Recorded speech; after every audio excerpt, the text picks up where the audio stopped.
జనవరి 26 నుంచి మాకు తోడుగా మీరు. ఇకపైన సోమవారం నుండి శనివారం వరకు ప్రతిరోజు మధ్యాహ్నం 3 గంటలకు.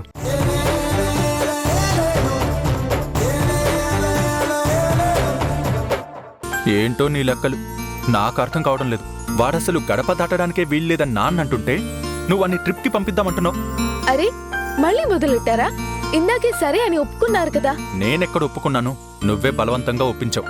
సరే, నేను మిమ్మల్ని ఒప్పించినట్టే మీరు మావయ్య గారిని ఒప్పించండి. ఏంటి? నాన్న నేను ఒప్పించాలా? ఆ రిస్క్ నేను తీసుకోను. నువ్వే మాట్లాడు. సరే అలాగే.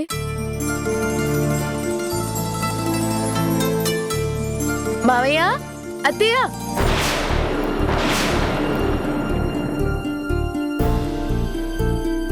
పద. ఏంటమ్మా? మీతోనూ అత్తయ్య గారితోనూ సుధీర్ గురించి మాట్లాడాలి.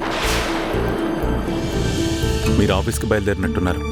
ఈ టైంలో వాడి గురించి మాట్లాడి టైం వేస్ట్ చేసుకోవడం ఎందుకమ్మా? మీరు బయలుదేరండి. అదేంటండి అలా అంటారు? తనేదో మాట్లాడాలంటుంది కదా, మాట్లాడనివ్వండి. అవునవును, గిచ్చి ఊయల ఊపుతుంది, ఊయల ఊగండి. అమ్మా, ఉన్న మాటేగా అన్నాను. అసలు వాణ్ణి ఈవిడ ఆ ఇంటికి పంపించకుండా ఉంటే. ఏమండి అత్తగారు, మీకు ఒక్కసారి చెప్తే అర్థం కాదా? చెప్పి చెప్పి మా నోళ్లు నొప్పేస్తున్నాయి. అమ్మా దయచేసి నువ్వు మాట్లాడకుండా సైలెంట్గా ఉండు. మధు, నువ్వు చెప్పమ్మా. సుధీర్ని ఇలా గడప దాటనివ్వకుండా ఇంట్లోనే ఉంచడం కరెక్ట్ కాదు. ఇంట్లోనే బంధించినట్టు ఉండడంతో ఫ్రస్ట్రేట్ అవుతున్నాడు. మనం చెప్పేది సుధీర్ వినాలన్నా, అతన్ని మనం అర్థం చేసుకోవాలన్నా చిన్న స్పేస్ అవసరం. ముందు అతను మెంటల్ గా రిలాక్స్ అవ్వాలి. బాగా ఎగ్జాస్ట్ అయిపోయి ఉన్నాడు. ఒక వారం రోజులు ఎటైనా ట్రిప్ కి వెళ్ళి రానివ్వండి. నువ్వు వాడి గురించి చాలా ఉదారంగా ఆలోచిస్తున్నావమ్మా, కానీ వాడు దారి తప్పాడు. ఇలాంటి పరిస్థితుల్లో వారం రోజులు వాడిని బయటికి పంపిస్తే మళ్ళీ ఏదో ఒక కొత్త సమస్య తీసుకొచ్చి మొత్తం మన కుటుంబాన్ని రోడ్డు కీడుస్తాడు. అలా చేయడని నేను నమ్ముతున్నాను మావయ్య. ఇన్నేళ్లు వాడిని మేం కూడా నమ్మామమ్మా, కానీ వాడు మా నమ్మకాన్ని కోల్పోయాడు. ప్లీజ్ మావయ్య, ఈసారి నా నమ్మకం మీద సుధీర్ని వెళ్ళనివ్వండి. ఎటువంటి సమస్య రాదని నేను ఖచ్చితంగా చెప్పగలను. ఇప్పటికీ నాకు నమ్మకం లేదమ్మా, కానీ నీ మాట కోసం ఒప్పుకుంటున్నాను.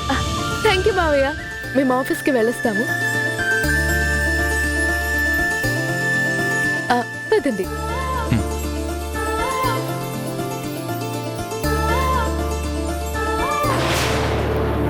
చూసావా, ఏం జరిగినా దాన్ని దీనికి అనుకూలంగా మార్చేసుకుని మంచి పేరు కొట్టేస్తుంది. సుధీర్ మీద ఇది చాలా జాలి చూపిస్తున్నట్టు ఈ ఇంటి గురించి ఆలోచిస్తున్నా ఉత్తమ కోడలనుకుంటున్నాడు మీ ఆయన. అనుకుంటే అనుకోనీలెమ్మా, ఏమైనా మనకు మంచి జరుగుతోంది కదా. సుధీర్ సంతోషమే నాకు కావాలి. వాడిక్కడుండి మాటలు పడే కన్నా ప్రశాంతంగా వారం రోజులు వాడికి నచ్చిన ప్లేస్కి వెళ్ళి రాని. సుధీర్ వెళ్ళడం మంచిదే అనుకో, కానీ ఆ మంచి మన ద్వారా జరగాలి. ఇప్పుడు చూడు, మొత్తం మార్కులన్నీ అది కొట్టేసింది. అమ్మా, ముందు వాడిని వెళ్ళి రాని. వాడు తిరిగొచ్చాక వాడికి మంచిగా చెప్పి దారిలోకి తీసుకురావచ్చు. సుధీర్ ట్రిప్కి వెళ్ళొచ్చేలోపు దీని సంగతేంటో ఆలోచిద్దాం.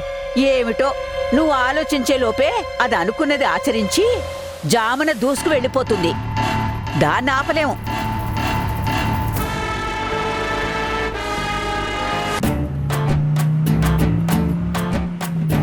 పాటలు పెట్టుకోనా?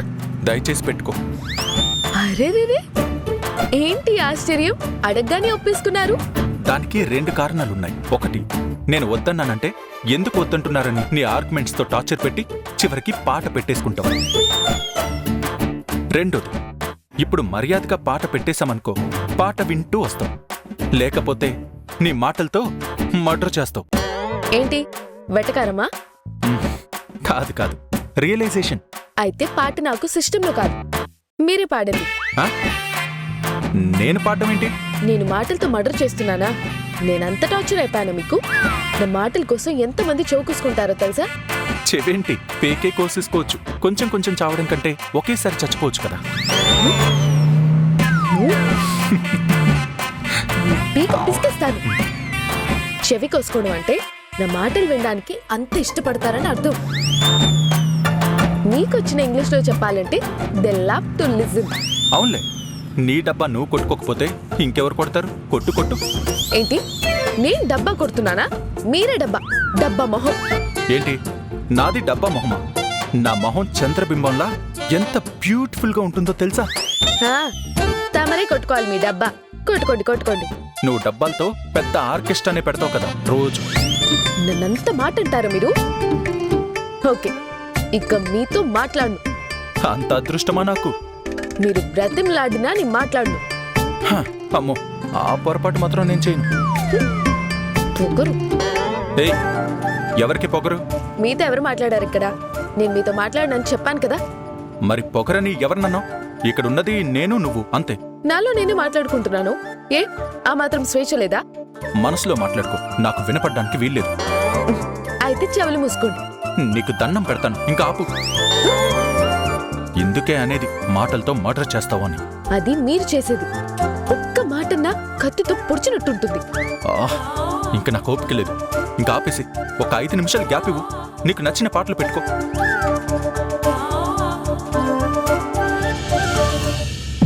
ఆడువారి మాటలకు అర్థాలే వేరులే.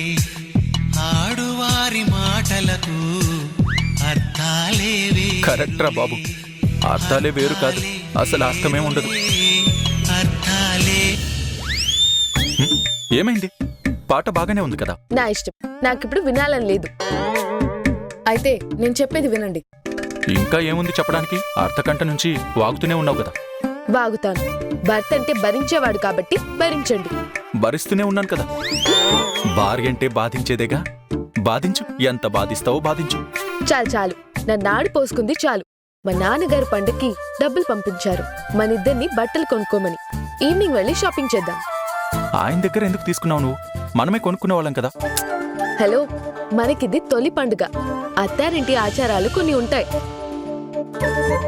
సంక్రాంతి అల్లుడని తమరిని నెత్తి మీద పెట్టుకుని పూజిస్తారు. అవన్నీ బాగా ఎంజాయ్ చేద్దురులేండి.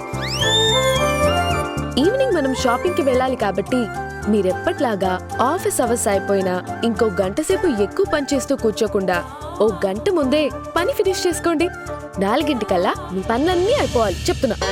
ఏంటి ఆర్డర్లు వేస్తున్నావు? నా వర్క్ ఎప్పుడు పూర్తవ్వాలనేది నువ్వు డెడ్ లైన్ చెప్తావేంటి? నువ్వు బాస్ అనుకుంటున్నావా, నేను బాస్ అనుకుంటున్నావా? హలో, ఆఫీసులో మీరు బాస్ కావచ్చు, ఇంట్లో నేనే బాస్. ఇంటి విషయాలు వచ్చినప్పుడు మీరు నా మాట విని తీరాల్సిందే. ఇప్పుడు మనం ఇంట్లో లేం, ఆఫీస్కి వెళ్తున్నాం. నేను బాస్, నేను చెప్పినట్టు నువ్వు వినాలి. ఇంట్లో లేకపోయినా ఆఫీస్లో కూడా లేం, ఆన్ ద వేలో ఉన్నాం. మీరు బాసిజం ఆఫీసులో చూపించండి. అందుకని ఆఫీస్ గడప తొక్కకు ముందే చెప్తున్నాను. షార్ప్ గా 4 o'clockకి వర్క్ ఫినిష్ చేసుకోండి. భారీగా నేను చెప్పినట్టు వినండి. ఆఫీస్కి వెళ్లేంత వరకు మీరు నా భర్త, అది గుర్తు పెట్టుకోండి. నీకు దండం తల్లి, నేనిప్పుడు బాస్నే కాదు, భర్తని, అంతే కదా? ఒప్పుకుంటున్నా. అది ఐ లైక్ దిస్ రియలైజేషన్.